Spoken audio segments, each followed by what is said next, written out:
Professor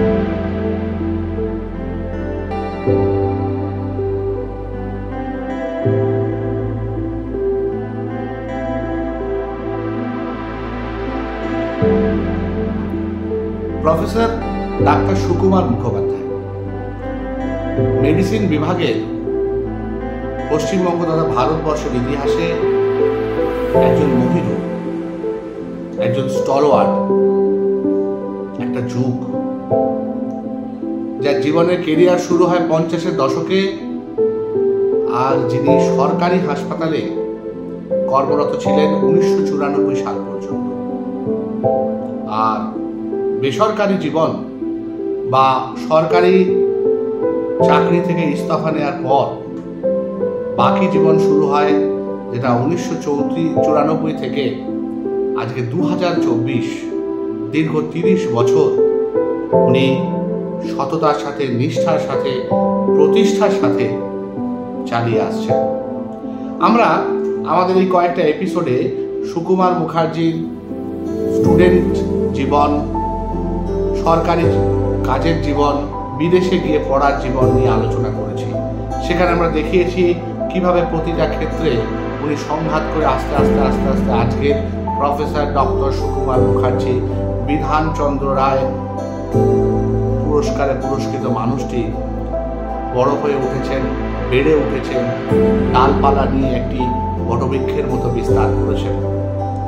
আজ আমরা জানব 1994 সালে সরকারের সাথে আইনি প্রক্রিয়ায় হেরে যাওয়ার পর যখন উনি ইস্তফা দিয়ে বেসরকারি জীবনে যুক্ত হলেন, তারপর থেকে তার চলা বাকি জীবন, যেটা আজও চলছে, একইভাবে চলছে, একইভাবে উনি এখনো রোগী দেখেন বিভিন্ন বেসরকারি প্রতিষ্ঠানে।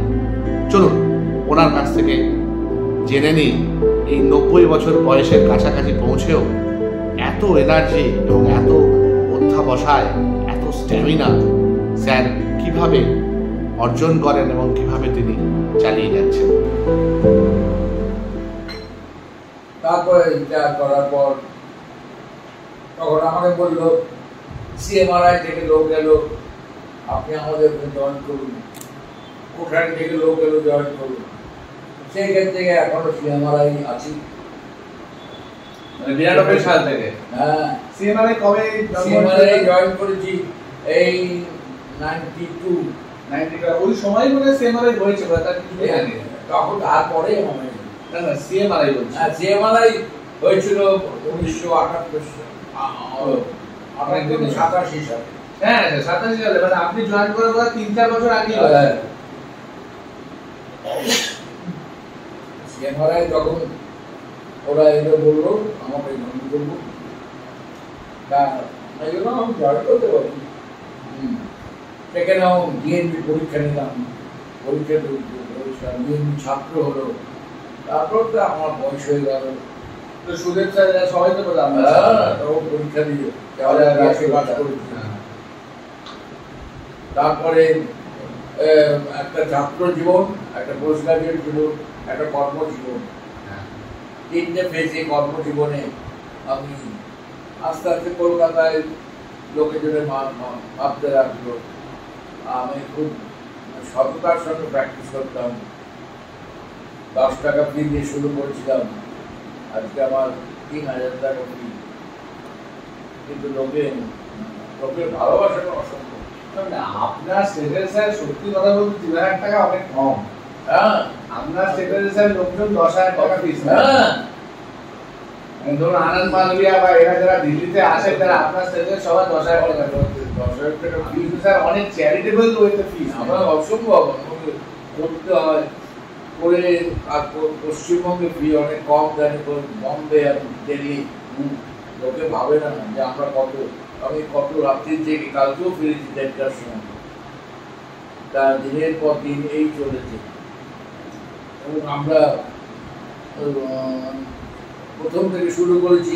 আমি পেছনে দেখেছি যেখানে ইন্ডাস্ট্রি টেকনোলজি কোর, আজকে টেকনোলজি ক্রস রোড একদম of the practice of AI, bedside থেকে AI একদম আজকে কাগজে বেরিয়েছে, দেখেছো টাইমস অফ ইন্ডিয়া কিরকম দিকে এআই কিভাবে ঢুকছে নেক্সট এই যে ছেলেদের শর্টকাট করে এক্সামিনেশন করে ক্লিনিক্যাল কম্পিটেন্সিতে একদম চলে গেছে। কদিন আগে তো স্যার আপনারা লেখা বেরিয়েছিল, আপনি আর ডক্টর সরকার লিখেছিলেন, হ্যাঁ একদম পুরো পাশাপাশি দুটো বেরিয়েছিল আর্টিফিশিয়াল এই যে ইন্টেলিজেন্স। আর্টিফিশিয়াল যে মুক্তি দিলাম গত শনিবার রোটারিতে আর্টিফিশিয়াল ইন্টেলিজেন্স, কালকে ইসলাম আইরিশ হসপিটাল ইনোভেশন কেয়ার ইনঅপারেট করতে, সেখানে আমি critical care past present and future নিয়ে বলে এলাম।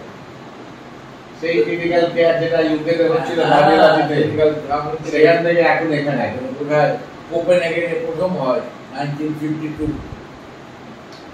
তারপরে জীবন কেটে গেল, মানুষকে দেখলাম।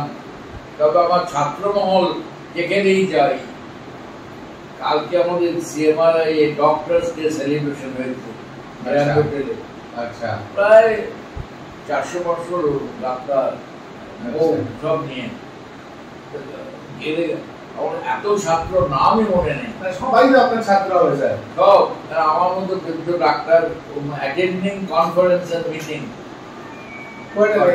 দেখা যায় না। কেমন লাগছে আমাদের শুদ্ধ টাচের এপিসোডগুলো? আমার চোখ দিয়ে কখনো বিশ্ববরেণ্য ডাক্তারদের সাথে কথাবার্তা, কখনো মেডিকেল কলেজের ইতিহাস নিয়ে কথাবার্তা, বা কখনো বিভিন্ন জায়গায় ঘুরে বেড়ানো, লাদাখ, গ্রিস, সিঙ্গাপুর।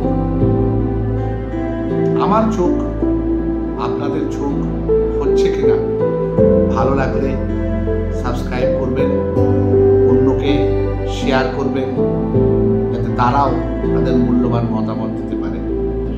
ভালো থাকবেন।